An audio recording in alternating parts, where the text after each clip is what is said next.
Okay, good Shabbos, everybody. Shabbos. All right, this week's parasha is called Vayishlach. And what does Vayishlach mean? And he sent. You can hear the word shalach in there. Shalach means to send. Like a disciple is called, disciples are shlichim, a shaliach. You are a shaliach for Mashiach. Right, so in this week's parasha it's called Vayishlach because it says, and he sent. What did Jacob send? Malachim. What are malachim? Well, there's two options to that question. Malachim can either be a messenger or it can be an angel. Okay, an angel. So which one is it? Rashi comes along and tells us, Mamish malachim. Famous commentary from Rashi. What does that mean? Have you guys ever heard the word mamish before? I know Robert Marawa used to always say there's the mubish of the week when we looked at the soccer highlights. Mamish is a Hebrew Yiddish word that means really, really. Something is for real. It's mamish malachim. It's really angels. It's not just messengers. It's really angels. If something is delicious, you say that was mamish geschmackt. That was mamish very delicious. Right? He said mamish malachim is literally actual angels that Jacob sent ahead of him. And why did he send these angels ahead of him? Because he was preparing for a big wrestling match, WrestleMania, with his brother. His brother Esau, who he ran away from so many years ago for the sake of saving his life. And if you're going to prepare yourself for a wrestling match like that the next day with one of the mightiest men on earth, Esau, this animal of a man, the night before, you generally need to get a good night's sleep, which obviously you can't do if there's load shedding, as many of us know right now. But what happens to him that night as he's supposed to get some good sleep? He spends all night wrestling with this angel. Till just before the break of dawn, he's got the angel in an ankle lock, because that's his name, right? Yaakov means Ekev, heel grabber, right? He's got the angel in an ankle lock and the angel taps out. Why? Because the angel says, the sun is about to rise, the day is coming, the light is coming, I have to go. And as sages tell us, it means that he has to go and lead the worship service in the heavens. Okay, so that's the story of this week's parasha. Have any of you guys wrestled semi-professionally? Anyone here? Anyone do it at school, wrestling of some sort? Real wrestling. I'm not talking about the WWF stuff. None of you. Okay, so none of us did it. Okay, so we're in trouble if it ever comes to a wrestling match. Now, when I was a youngster, I had a teddy bear that was as big as me. It was almost lifelike, the same size as me. So what I would do is I would take my mattress off the bed, put my mattress in the middle of my bedroom, and that would be the wrestling ring. And me and this teddy bear would fight it out.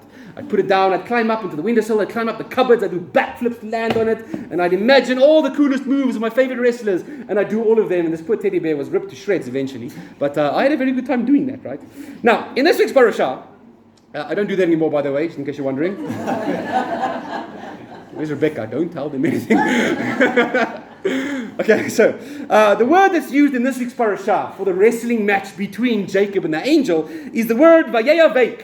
Vayishlach. What does that word mean? We translate it as wrestling, but Rashi comes along and tells us the root word over here is avek. What is avek in Hebrew? Avek means dust. So you know sometimes when you have to fight with someone or wrestle with them, you say you have to dust off that guy. I think Afrikaans say it as well. Afgestof. Right? So that's the word. The root word is dust for wrestling with this angel. I don't know how many of you, those of you that have to clean your own houses, you know what a wrestling match it is every day to make it through cleaning all the dust. John was telling me just this week his wife returned from India for the first time in a long time, and for the first time he can actually see out the windows. It's fantastic, right? So dust it's a wrestling match, right? So the Torah uses the root word dust for a wrestling match between the angel and Yaakov. Now, Rashi actually quotes this idea from the Talmud. The Talmud tells us, when Jacob and that angel were wrestling each other, the dust from this fight rose up like a whirlwind all the way to the seat of God's throne of glory. The dust from that fight could be seen from the heavenly realms. And our sages say, in fact, that was a tactic of this evil angel as he was fighting Jacob. Because you've seen all the movies, right? When some bad guy is about to get defeated, he gets knocked down to the ground. How does he always come back? Picks up some dust and throws it in the eyes of the other guy. That's called fighting dirty, right? It's supposed to be illegal. But, you know, all these the heels, all these bad guys eventually do that. Even in the Lion King, you see old Mufasa, not Mufasa, what's his name? Scar did the same thing as well, right? In all the movies, this is the plot. The bad guy always picks up and does this dirty move by throwing dust into the eyes of the other guy. That's very important. Keep that in mind. Because what does his name change? Remember, after the fight, he gets an additional name, the name Yisrael. What does the name Yisrael mean? Because there are various commentaries from our rabbis and ideas as to what the name Israel means. Let's hear around here. What have you guys heard? What does the name Israel mean? Any ideas? Prince of God, Sar-El, right? The Prince of God. That's one way to explain Yisrael. Any other interpretations you guys have heard? He who wrestles with God and man and overcomes. That's actually what the Torah says, right? You were saying straight or yashar, upright. When someone does something good here, like when Johan just read the Torah for us, we said to him, yashar koach. May your path be strengthened. May you be upright or strengthened in being upright. So yashar is also one of the root words for the name Israel. Right? So there's many different ones that come along that we can talk about. But today I want to look at one from a commentator known as the Kli Yakar, a 15th century rabbi, who tells us that the name Israel, we have to look at the etymology of the word.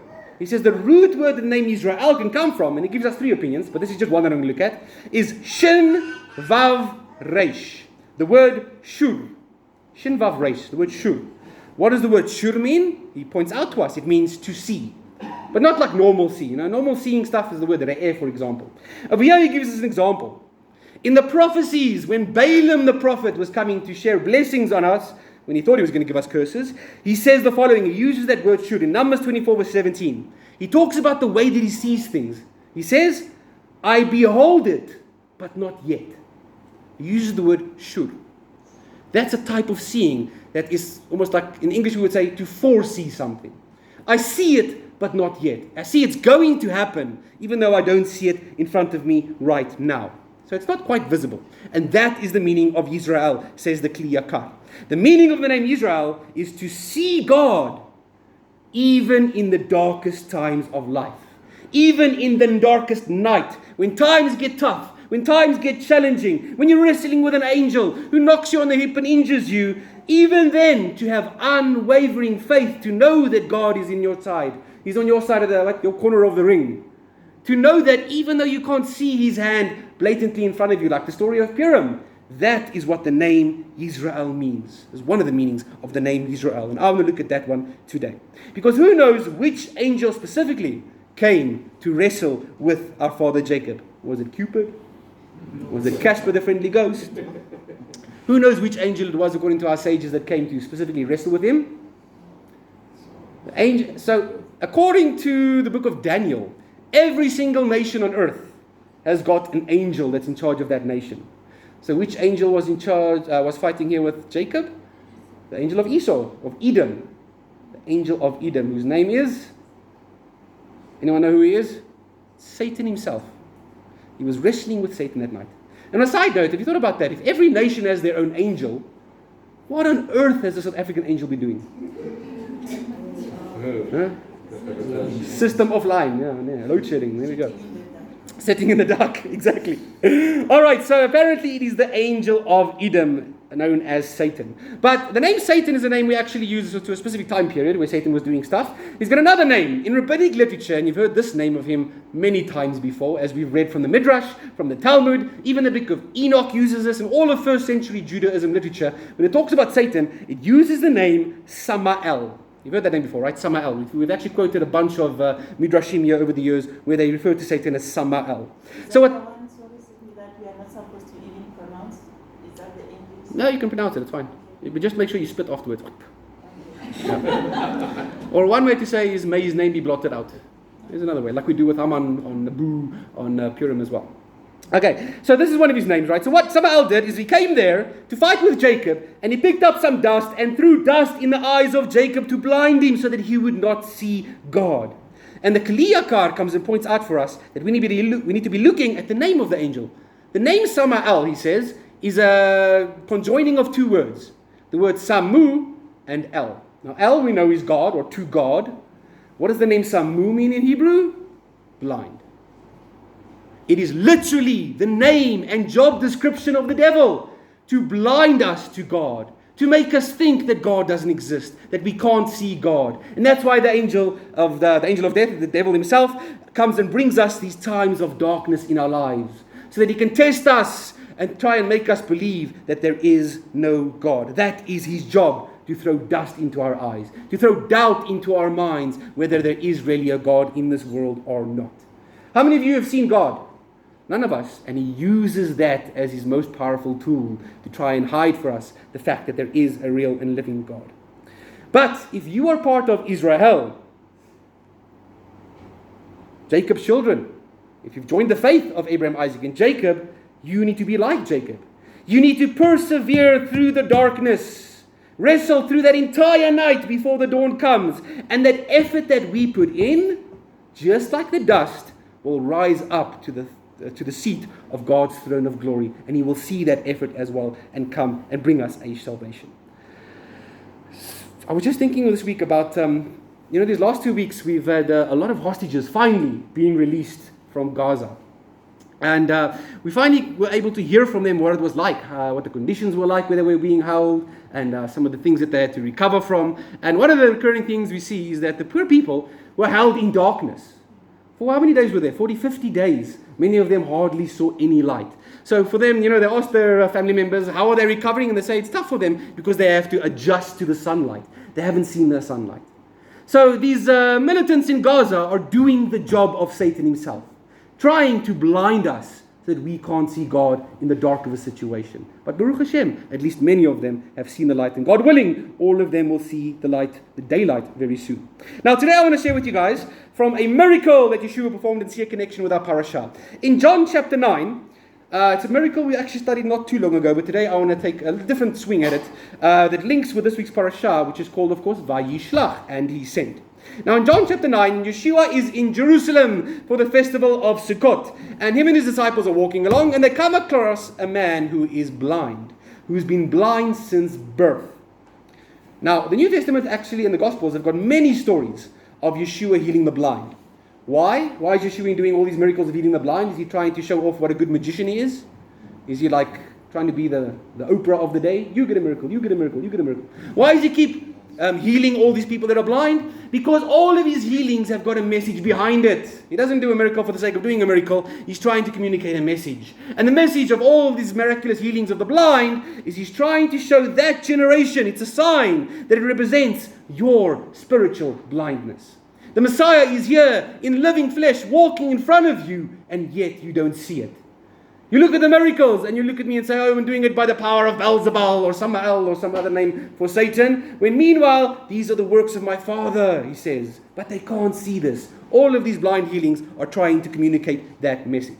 So as they walk past this blind guy in Jerusalem, His disciples ask Him, Master, what sin has this man or his parents committed in order that he should be punished by being born blind? And what does Yeshua say? Let's read it. John chapter 9. Verses 3 onwards.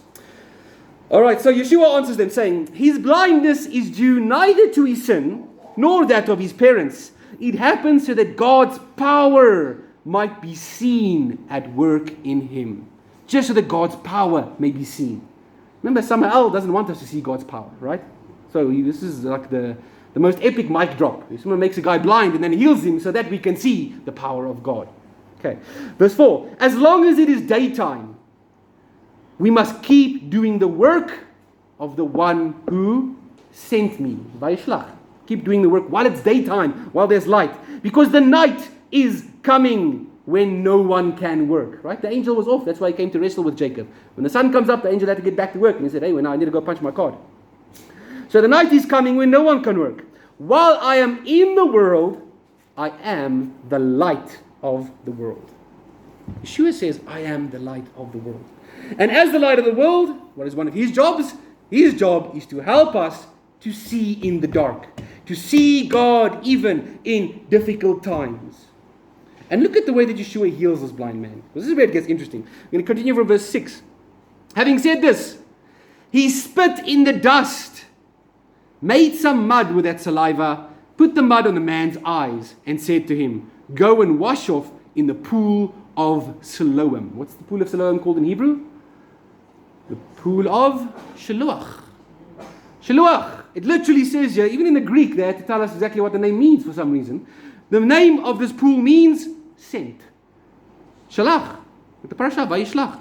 I don't know if John was trying to point us to this week's parasha specifically. He uses these like keywords, these action words, whenever you want to try and point someone to a story in the Torah. You talk about Vayishlach, this happened. So maybe this is what he's doing. He says, the name of this pool literally means sent. So he went and washed and came away from there seeing. His eyes were opened. Okay, so Yeshua spits in the dust and uses it to remedy the blind man so that he can see. How many of you guys have ever been to the Pool of Siloam? Those of you that have been to Israel, show of hands. Now, which Pool of Siloam did you go to? Because there was one that I went to that they've now discovered is not the real one.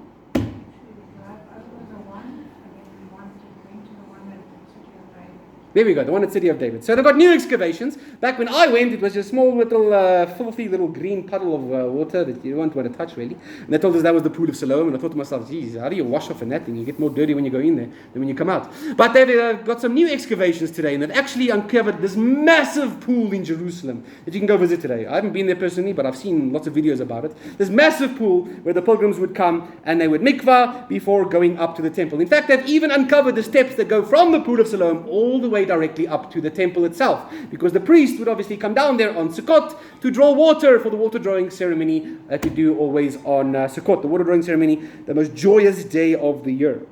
Okay, so they've uncovered that today, and nowadays, of course, it's not used as a mikvah anymore because now it's right in the middle of people's houses. So you don't want to go in there in your birthday suit and mikvah in front of everyone. So what do they do today? Right, there you are, suddenly in your little village they found a massive pool of water. Today it is used as a place to perform tashlich on Rosh Hashanah. So on Rosh Hashanah, we always walk down here to the river. We take crumbs of bread in our pockets and we throw them. We cast our burdens unto Jesus because He cares for you. Remember that song, right? We cast the bread into the river. Why? Because Micah chapter 7 tells us that God's going to take our sins and He's going to cast them into the waters of the oceans, into the depths of the ocean, and they will be washed away and never seen again. What do we call that practice? Tashlich. Do you hear the word there? Shlich, shalach, casting, sending away as well. At that very point where Yeshua performs this miracle. So that's what they do today. Very interesting side note. Now, in this gospel hearing story, Yeshua refers to Himself as the sent one. He says, I am the one sent from my Father, who sends the blind man to a pool named Sent. Shalach, shalach, shalach, shalach. He's trying to tell us a message here. So maybe he's connecting it with the story of our forefather Jacob. Because after the washing, after this blind man goes and washes, probably not just his face, he probably goes through the entire mikvah, he could see physically for the first time in his life. But soon after, the Sanhedrin come and question him, trying to disprove Yeshua, and eventually they throw him out. He says, what, can't you guys see him for yourself? I'm the blind one here, you guys should have seen this. They throw him out, and then he encounters Yeshua again. And Yeshua then says to him, do you believe in the one who was sent? And he says, who is he? I can't see him. It's like, hey, well, now we just healed your blindness. I'm standing before you. And the man says, yes, Master, I have faith. Then he's not only cured of his physical blindness, he is also cured of spiritual blindness because he has faith in Yeshua. So too, we, in most of our lives, we spend it wrestling and struggling with this dark angel, whatever his name is, Satan, Samael, the evil inclination, the angel of death, or all these bad things. And we find ourselves in dark places throughout our lives, where doubt sets in, where dust is thrown in our eyes to try and take our focus off of God's throne of glory. But we must learn from this week's parashah, from our forefather Jacob, that we too must persevere through these dark times. Hold on till the sun comes up. See beyond the immediate darkness. Even if you come out of it walking with a limp. Because this is how you earn the name Yisrael. To see God even in the darkness of the night. Shabbat Shalom.